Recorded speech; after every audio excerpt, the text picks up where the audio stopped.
Tapos na yung movie niyo ni Anthony? Ni Anthony. Magsa-start pa lang kami. Ngayon nag-workshop pa lang kami. And table readings. Pinaghahandaan talaga siya. Exciting talaga. Wow! Kamusta na after neto? Nagkaroon ka ng Can't Buy Me, nagkaroon ka ng bagong love team, ang bongga ng karir mo ngayon. How does it feel? Happy ako, sir. Like, hindi ko to in-expect talaga na dadating to itong taong 2024. And thankful ako sa mga blessings. Nagugulat ako sa mga dumadating. And masasabi ko na totoo talaga yung patience is a virtue. At hindi ito marathon.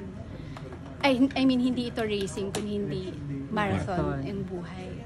So, hanggat nabubuhay ka, laban lang. Kahit hindi mo pa naaabot yung mga pangarap mo, laban lang. Huwag ka talagang mapanghinaan ng loob. As in, keep that fire burning in your heart and don't dim your light for others.